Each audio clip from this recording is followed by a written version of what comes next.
Ladies and gentlemen, this is Joe's Classic Video Games back with another cool pinball repair video for you today. We have been working on this Chicago coin GUNSMOKE pinball machine.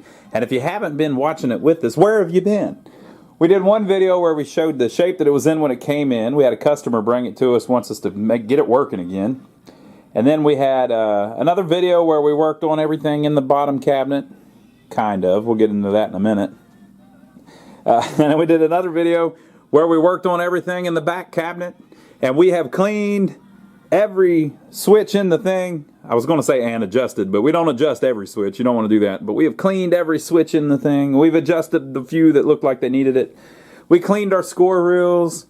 We got everything doing its thing. We've got the playfield popped out of it right now. And we were, on the last video, I thought, since the lights weren't working in the back box, after we cleaned all that, I thought triumphantly that we could come around here and plug it in and turn it on, and the lights would come on, and guess what? They didn't. Ah! And it didn't really do much of anything. And I was thinking, what in the world? What's going on with this thing? So all the fuses are fine in the correct values. And I started focusing on the score motor. So this is a Chicago coin, and interestingly enough, they make their score motor cam, that big plate there, out of plastic. And so then I started doing the math. This thing's from 1968, so that's 1968. So let's see, 32 years, it would have been 2000, and right now it's 2021. So 32 plus 21, you put the 5 down here, and then the 2 and the 1. This, maybe I probably should have done those backwards. The 2 plus 1 is 3, and then it's 53 years old by my math. This thing's 53 years old. So we're talking about 53-year-old plastic. That might be problematic, right? So it's doing a funny little thing. I'm going to show you what it's doing, and then we're going to repair it and do a hack. We're going to hack this baby so it'll last another 53 years. So let me plug it in, and I'll show you what it's doing. Okay, so we're actually plugged in and we have the power on. Now when the playfield was in it, all the lights on the playfield would come on whenever you hit the button to make the lock relay pull in. Or have we made the lock relay pull in? Let's cheat and make the lock relay pull in. Alright, so all the lights should be on, but the back box lights are not working. But here's the thing. If you try to start a game, and again, we don't even have the playfield in it, we're just working through it. If you try to start a game, this happens. Nothing happened. Let me show you the issue. So if I turn this off where it should be,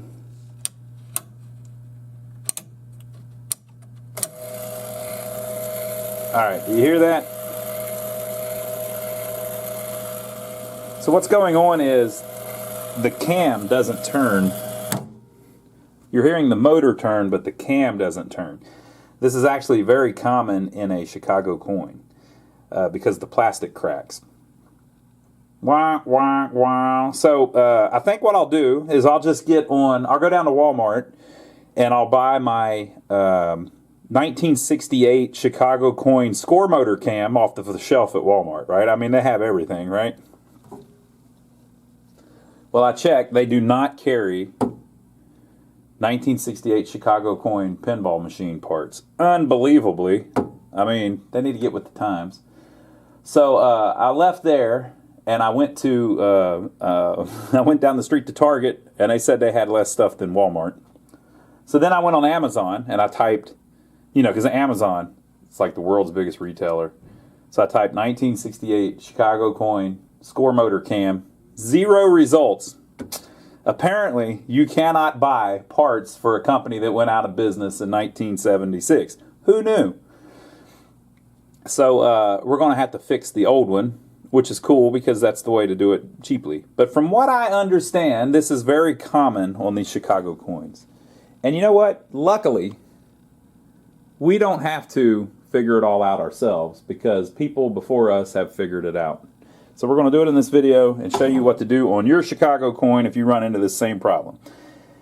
I wish I could show you better that the motor was actually moving. You'll just have to trust me that noise you heard was the shaft of the motor turning inside of this cam and not turning it. So I'm going to show you why that's happening, what broke, and then I'm going to show you how to fix it. We're going to use the guide that's on pinrepair.com. Now, all of the stuff we do on pinball machines, pretty much all of it, I learned from reading pinrepair.com. That's Clay's site. I believe he's in Michigan, and that guy really knows his stuff when it comes to pinball machines. So luckily on his site, he has showed us how to fix this. But whenever we work through one, I pretty much just follow what Clay's repair guide was. If you don't know, 15, 20 years ago, he was kind of the only place that was online telling people in general, pretty step-by-step guides about how to fix stuff. And it was all free. You just go on his website and read it. And he had people submitting to it, sending in pictures and their stuff that they ran into and their little tricks and hacks and stuff to fix things up. Pinrepair.com. And then a bunch of drama happened, a bunch of stuff happened, and things were taken down, and then pinwiki.com was started to kind of take up the slack because pinrepair.com was taken down and all this, and the police were involved. I wish I could say that I'm exaggerating. I am not exaggerating. The freaking police were involved. But anyway, everything got blown up, but he still has all of his EM stuff up online, so you can go check that out. Go to pinrepair.com, and he has a lot of stuff about electromechanical games because I think that's kind of his favorite. But he shows us exactly how to fix this on his website, and that's what we're going to do. So the first thing I'm going to do is I'm going to pull that thing up out of there. I think if you very carefully move the switches so that none of them are under the platters, you should be able to just pull that thing right off, and I'll show you why it's not turning and what the problem is. So because the screw was loose, and I'll show you that here in a second, I was very carefully able to lift it up right off of the motor and get it out of there. Now as you bring it up, the platters are going to hit on these switches, so you kind of have to push these out of the way like it does when it rides on the cam as you slide each platter past. But you can get it right up out of there if you just finagle it a little bit. There's your word for the day, finagle. And this shaft is flat on one side. Okay? And here's the platter that we got out of there. So it sits in there like that. That's how we were looking at it. As long as I don't take these three apart, the timing will stay the same, because basically if I put this back in there in the wrong spot, it'll just turn around until it hits the right switches and stops. So if your switches are adjusted right, it doesn't really matter where you put this in, it'll go back down. And plus with the keyed flat spot on the shaft, there's only really one way for it to go anyway. But this is our problem. There is a set screw on the bottom. I believe that may even be the wrong screw, but we'll figure that out. There is a set screw on the bottom that goes up against the flat spot in the shaft, so that whenever the shaft turns, the set screw holding up against the flat part of the shaft makes this turn along with it. And that's very common. That's how usually they do it on everything. But since it's plastic, if you over tighten that, it cracks. Clank, clank, clank. So you might say, well, what's the big deal? Well, since it's cracked, it allows that hole to be wider there to where it pushes the screw out enough to where the shaft can turn without hitting the screw, and this doesn't turn. This just sits there and the shaft turns without the ability to turn the cam. This is the most catastrophic thing that can possibly happen to a pinball machine to make it not work. If this score motor doesn't turn, nothing can work. So whenever we got the game in, you might remember that it was stuck in the middle of a game. It was in ball one or whatever, and you could just play it, and it didn't score right, and basically no matter what you do, it was always right in the middle of the game. That's because this wouldn't turn and turn things off, turn things on, make scoring happen. So yeah, so that's a big problem, but we're going to fix it. If you go to pinrepair.com, Clay shows you how to fix it. Apparently he's run into it a bunch. Basically what we're going to do is we're going to go to Lowe's. Lowe's sells pinball repair parts for a Chicago coin electromechanical GUNSMOKE pinball machine from 1968. And we have a Lowe's right down the street here in beautiful downtown Rock Hill, South Carolina. You probably have one near you. If you don't have a Lowe's, you might be able to go to Ace Hardware or Home Depot, or I've heard there's other places, but around here that's about all we have. You could go to a plumbing supply place. So what we're going to do is, it appears, according to Clay, that you can take a 3/4 inch copper coupler for a pipe and cut it like as a ring and slide it right over this, and it will push it and hold it back together. So if we can get that to hold together, we can tighten the screw up however we need, and then we'll be good. Even if it stays cracked, as long as it holds together, once we get the screw tight, it won't be able to move any farther, and it'll hold it all together, right? So all we need is something to hold that. And he's saying that a 3/4 inch, he's saying use a 1/2 inch on one end and a 3/4 inch reducer on the other end, and just cut the 3/4 inch part off and put it on there. I would imagine if you had anything laying around, something like if you just had a piece of 3/4 inch pipe, you could just cut a little piece of it off. You're just trying to make a ring to go around there so that plastic can't move out. We're going to do it here in a minute, so we'll see. Something like a PEX pipe crimp might work. Just whatever you can get over it so that it holds it all together. Now, you have to drill a hole in it, so you don't want to get anything so tough and badass that you can't drill a little hole through it, because we still need to use the set screw. So we're just going to go get a piece of copper, put it around it, and then drill a hole through the copper so that the screw can fit through it. Let me get a tape measure. Let's measure it. Just for giggles. Let's see how wide that is. I don't have a pair of calipers or anything, but let's see if we can get any kind of even close to official measurement here. Now I know all you overseas people are like, what the hell are those markings? Those are inches. And Chicago coin was made in Chicago. You know, it does look like 3/4, about perfect, doesn't it? Wow! Okay, so that's what we're going to do. We're going to go get a little piece of brass that's 3/4 and figure out how to cut it with a bandsaw or something, and then we'll drill a little hole in it. Let me go to the store and see what we can find. Alright folks, we're at Lowe's. I had to come here for my brother Donnie anyway. He needed a fitting for the gel that we're working on now. If you haven't seen his channel, go check out my brother Donnie on YouTube. If I can get down the lane. We work on old arcade games and pinball machines, but he works on old buildings, and I'm over there helping him with it usually.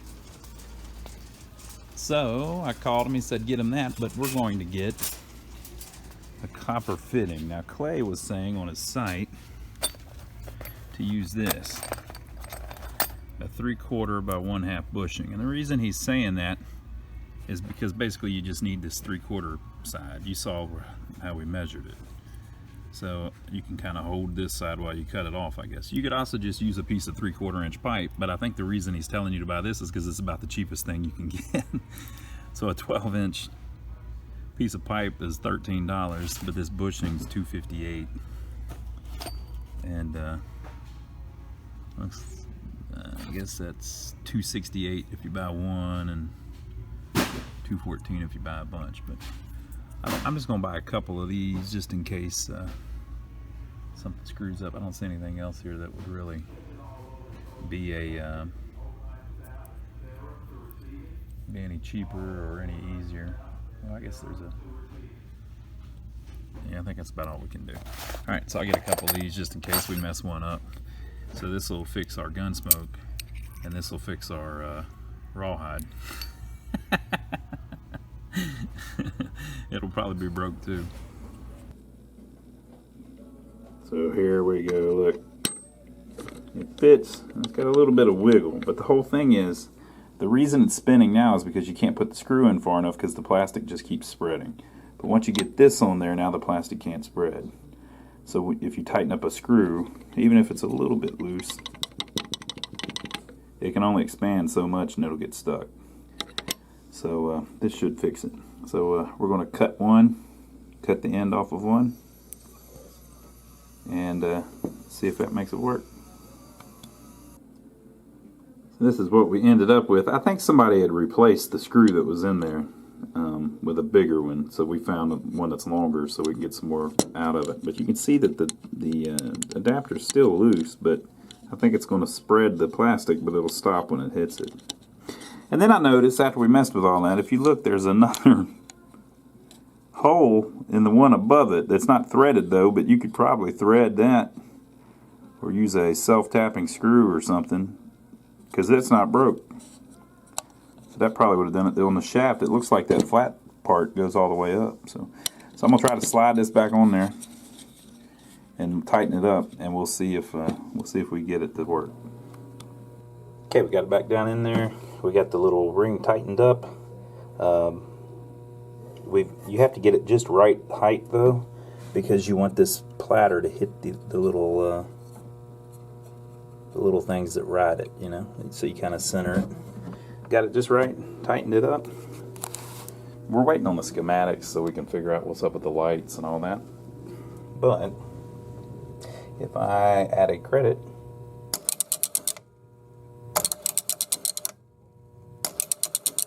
that's how we need it.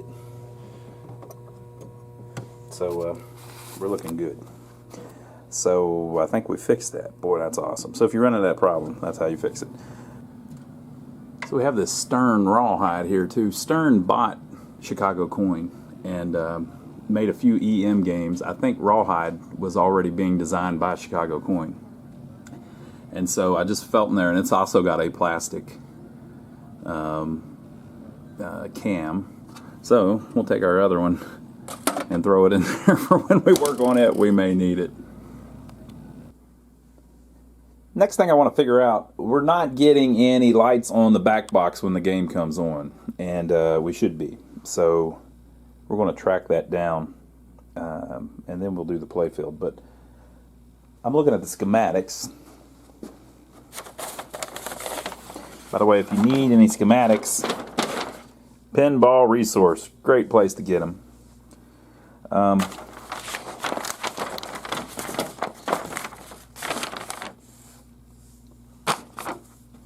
Boy, don't these look complex.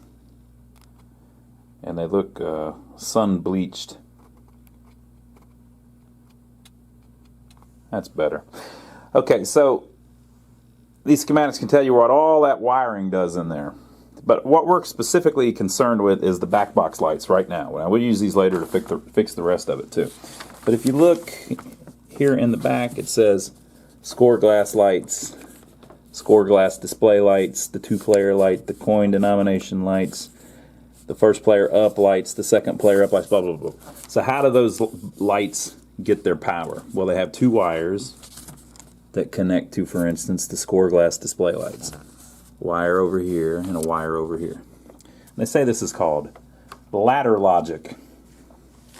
And so one of these is denominated as green. Is that the word? Described as green. And it goes all the way back and solders to the transformer. No cut. And the other side is connected to a blue and white wire. Now see, it comes back. And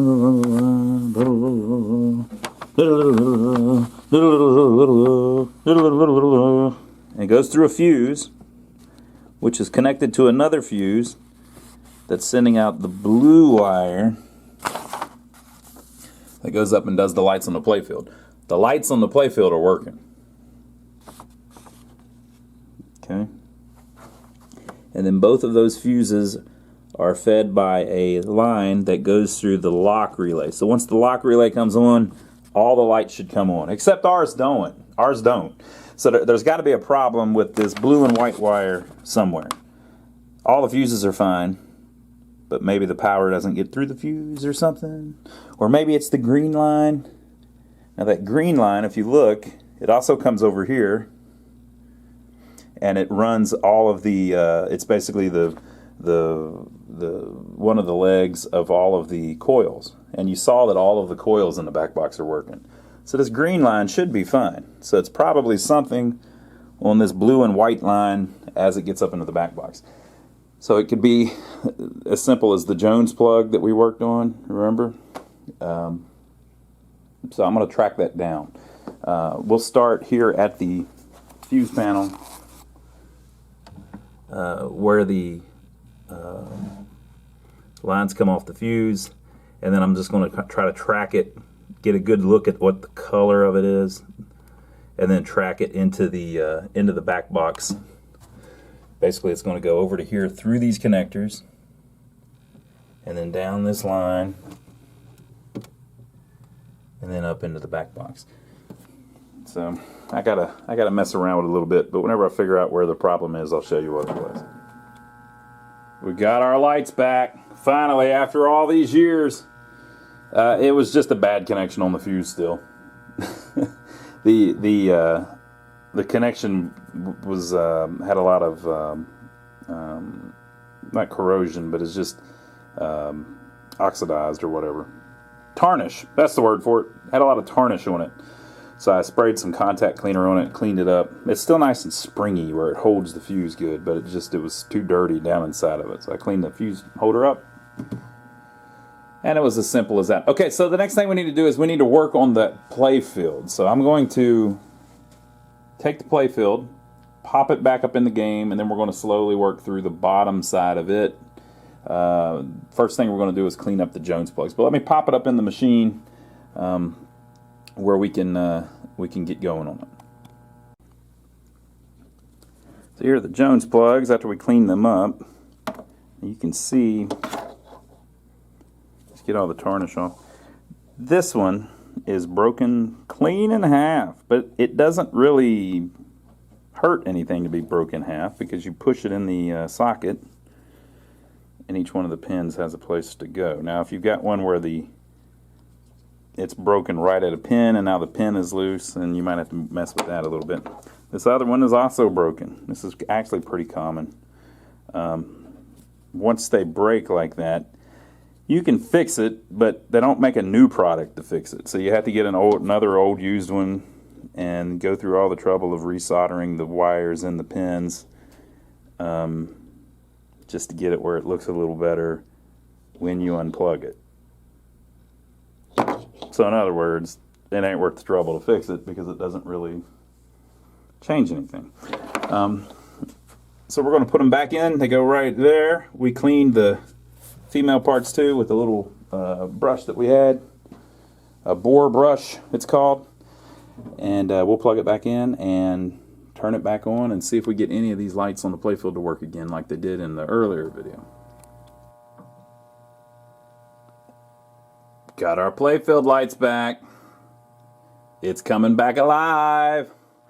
Okay, so the first thing we're going to do is I'm going to go through and clean the switches just like we did on everything else. We're just cleaning them to get them nice and clean where whenever they connect it makes things work. And then there's not even a bunch. I see maybe 20 or 30, something like that. And then there's some kind of bonus unit here in the middle. Let's see what they're calling it. They're calling it the bonus unit. It's this one that's here in the middle. So we got a little bit of stuff there, like there's that switch there, and etc., etc. So we gotta mess with it just a little bit. See, it's not resetting back. It should spin all the way back. It's probably the one that lights up the lights in the middle. Just same old stuff. You just need to clean it. And then when it goes the other way,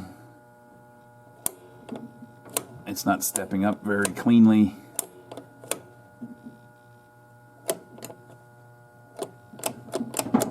So we got to get all that a little better. So let me clean all the switches first, and then we'll start taking this this bonus unit apart and get it doing its thing. So I've went through and cleaned all the switches. I found one interesting thing I'll show you here in a second. I cleaned all the switches. Everything looked clean. I mean, looked fine. There's really no switches that are damaged or anything that I could see. Even the end of stroke switches for the flippers, they're the kind that have 2 contacts on them. They all seem fine. Interesting thing about that we'll mention here in a minute too. So after I got all the switches clean, I went back and started replacing all the bulbs. There's not really a ton of them. Let me see. 1, 2, 3, 4, 5, 6, 7, 8, 9, 10, 11, 12, 13, 14, 15, 16, 17, 18, 19, 20, 21. 21 bulbs, it looks like, on the bottom of the playfield. That's really not all that many. Okay, and that's including the ones for the bonus count and the rollovers and the kick-out holes and all that good jazz. So whenever you do those, they get filthy. So if you see around that new bulb there, the lens was almost red from, they get this, I don't even know what it is. Almost looks like a red mold or something that's growing on it. But they get this this caked on crap that just makes it where it's not as translucent as it should be whenever the light's behind it. So you got to clean that out. So you can literally use a Q-tip and some like Windex or something to clean them up. Sometimes on them it's just dust. It's just soot from the bulb. If it's that, you can brush it off. So I'll use like a little paintbrush. I've got a little chip brush somewhere that I use on it. So I've swapped all the bulbs and I had cleaned all the switches. Let me show you something neat on this. The way these are wired, apparently, and I don't know this for sure, but I think I'm right about that. Let's see here. This says center bumper relay. Okay, so when this pulls in, it makes the center bumper fire. And then this one says left and right bumper relay. So when this one pulls in, it makes the left and right bumpers fire at the same time. So the way it actually works is the ball rolls up on the skirt, which makes, well, I guess I can reach it, which makes that switch connect, right? And so when that switch connects, it turns on the center bumper relay. Okay? So this pulls in, which makes a bunch of stuff happen, and makes the center bumper pull in. Okay, but there is also this switch right here that once this center bumper relay pulls in, it will stay in until that switch is opened. And the way it opens is the pop bumper coil actually comes down and opens it. So it just does that so that you get a nice strong pop every time. But the interesting thing, and it may be like this on all of them, I just never noticed it. Since both of these are tied together, these only have one switch like that. So they have this switch here. So when the ball rolls up on it, it hits the switch, which turns on the left and right pop bumper relay, which makes both of them pull in at the same time. But this one over here has the switch on it. So they only need one switch to open up since they're wired together. So my whole point is, this is the first time I've ever seen one that doesn't have a switch right here, and it doesn't need it because it's connected to that one. And that looks like that's factory, folks. I think that's factory. Okay, and about the flippers. So we're going to play it and just see if these things are strong enough as they are. But look at this. This is a Chicago coin GUNSMOKE, and that looks like that may be the original coil. But this one's been replaced with a Williams coil off of a Williams machine. Now, it's probably not the exact same strength. But you know what? I'm going to leave it like that just to see. I mean, it's kind of neat. I wonder if that thing works. It probably does. So we'll leave it like that. It may be just fine, and we can just leave it in there. But somebody's put it on there. Maybe they researched it and figured out that's the right one. So after we did all that, we are now up to, and by the way, I'm doing all this with the power off, obviously. We are now up to this stepper unit. So I've taken the spider off and cleaned off the rivets to get them nice and shiny again. Have you ever seen anything prettier than that? Look at that. All these new machines with all the LEDs and stuff going everywhere, they don't have a good looking stepper unit on them. Alright, so you saw how it was sticking and everything. So one thing you can do is once you take the spider off, that gets rid of all of the friction except for the post going through the bushing through this metal plate. You can actually see the bushing in there. So then you can try it without the spider on it and see if it works good. That's that. This one resets it. And you see it actually works just fine. Another thing you can do is you can just do it by hand, or I think you can. Yeah, once you've reset that one, you can do it by hand. So like an old telephone, rotary telephone. So clearly, there is no drag at all on that thing. It's perfectly fine with the switches, with the springs set up how they are. So you don't need to mess with the springs. You don't need to do anything. All of that friction was from the spider that was on that board. And it was because it had all that grease on it and stuff. So, popped it off. I'm going to get my clean spider dirty.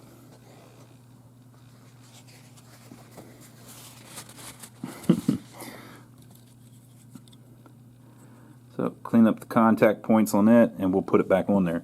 Now, I'm going to take some synthetic grease. This is what we use on all of ours. And I'm going to put it on anywhere that, you know, a contact is touching something. So there's actually, you can see where two of the contacts actually touch this middle part. Okay. So I'm going to put some grease on there, and I'm going to put some on here. And that'll make it where it makes it move a little smoother. Right? And this is the stuff you want to use because it's dielectric. You don't want to use oil or anything because it'll short stuff out. Bad idea. You don't want to use WD-40 or anything like that. This is what you want to use. This stuff's not that expensive. You can get it at the store probably. They might have it at Lowe's and stuff. But if you can't get it, you can get it on our website too. So if you go to lionsarcade.com, we have a parts page where we've got links to stuff like this that we use in our repairs. We've also got our t-shirts and stuff like that up on there if you want to buy something to rep the channel. We got a cool new one that's an arcade repair t-shirt, kind of cool. We had somebody make us up a logo. Looks really awesome, I must say. And a bunch of people have been buying those, so we appreciate that. But if you buy any of this stuff on our website, a lot of it's like links to the stuff on Amazon, and it gives us a tip because we sent you to Amazon. Also, if you're going to buy anything on Amazon, there's a link down below the video here. You can go to Amazon or make that your home page or something. Our link, your home page. You don't have to do anything extra. It just gives us a tip for anything you buy because we sent you there. Okay, so I'm going to put the grease on there, and then I'm going to put the spider back on and make sure that that thing turns the way it should. And we're about ready to see if the thing will play. I don't know if it'll do anything, but we'll try. So here's what we ended up with.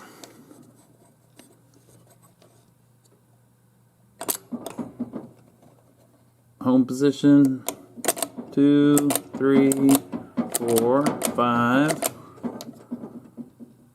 Home. Whoop, 2. And you kind of want to see if it can reset from not the extreme position. So we only moved up one step. You want to see if it can reset from one step. Because as you move up, you might get in a situation where, yeah, from 5 positions it'll reset because the clock spring is wound tight enough. But you need to make sure it can reset from just one position up, in case it has to. It won't get hung. So yeah, that's how you want it. Worked out pretty good. If you get it where it just won't do it, just take it back apart and clean some more. There's more stuff to clean. Basically, if you get it all completely clean and dry, even without any kind of lubrication or oil, it'll reset. You shouldn't have to mess with these springs. A lot of times people will cut these and make them tighter and stuff, but if you make these stronger, then you have to make this stronger, and you're fighting a battle the whole time. So, I don't know if you have to make that one stronger, but you get my point. So we're good with that. So let's lay it down. Let's see if the thing does anything when I hit the start button. So if you didn't see the earlier videos, basically this thing has the wrong legs on it. The ones in the back are actually longer than the ones in the front. But the customer's going to have the legs powder coated or get new legs and all that. So So it's at a pretty steep pitch. We've adjusted it out a little bit, but this thing is steep for an EM, which might be causing us some problems with the tilt bob, but we'll see. And I put the scores all back on 1, so to see if it resets and all of that. And we haven't done anything to troubleshooting it yet. We also haven't done the play field yet, but it's actually in pretty nice condition because the customer already had it cleaned up pretty good. It needs a little work. We're going to do what we call a light shop job to get it, you know, looking pretty good. But it's in pretty good shape as it is. The customer's mainly concerned about getting it to work good, not necessarily the cosmetics, because he's going to powder coat the legs. He's got a new back glass ordered for it and all of that. So let's see if it'll do anything, because we're going to have to do a whole video on trying to repair all of the little things that don't act right. Okay, so I hit the switch to turn it on. That ain't. We're kind of where we were. You're supposed to be able to hit the left button and it turn on all the lights. And the reason it does that is it turns on the lock relay. But let's try just starting a game and maybe that'll do it for us. Well, yeah. Let's try again.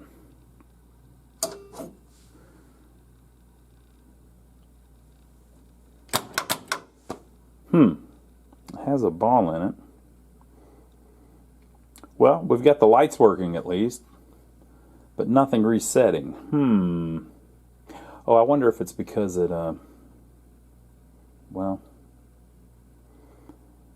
sometimes whenever you work through them, you end up with stuff in positions that it can't actually get into. Like, so it'll be the first ball relays down and the last ball relays down at the same time, and it doesn't know what to do because you've been in there cleaning stuff and moving relays. So we may be in a situation like that. I wonder if I tilt it, what'll happen.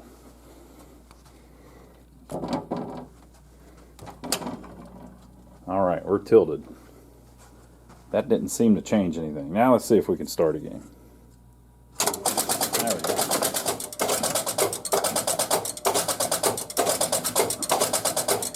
Well, we're getting there. So that needs a little more work. But again, people, this is our starting point after we've cleaned everything. And it did kick the ball out. My flippers are active. It does say ball and play 1. And it says 1 player. I don't know, man. Looking pretty good, man.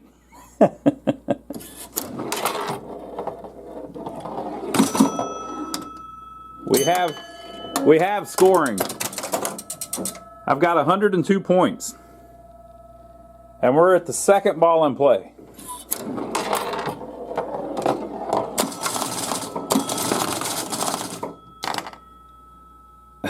Okay.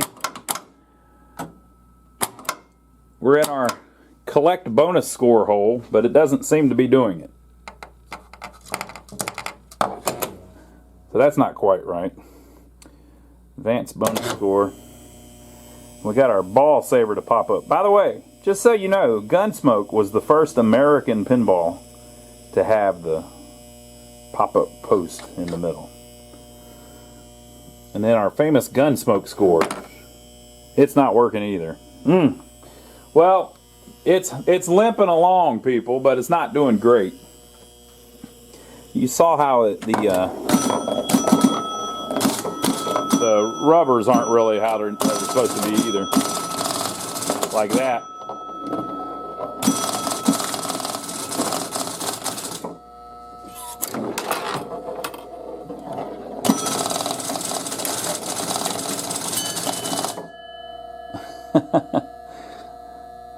Okay, so obviously it has tons of things for us to fix, but hey, that's what we'll do in the next video. So leave your comments down below. Let us know what you think so far. I think it's starting to come back alive. It's getting there. Make sure to give us a thumbs up for taking the trouble to film it for you. And by the way, did you know that if you like watching us work on old pinball machines, you may like watching us work on old buildings? Check out down below the My Brother Donnie channel, which is literally my brother Donnie. He's got a channel too where he's doing. We've bought a couple buildings in a small town near here, and they're in downtown. We're trying to help revitalize the downtown area of that little town. So we've been working on some old buildings, and I'm usually over there helping him. But he also does a lot of other fun things. He's a pretty interesting character. So go check that out. It's the My Brother Donnie channel. Leave your comments below about what you think about this one so far, and we'll be back soon with the next installment. Hope you enjoyed it.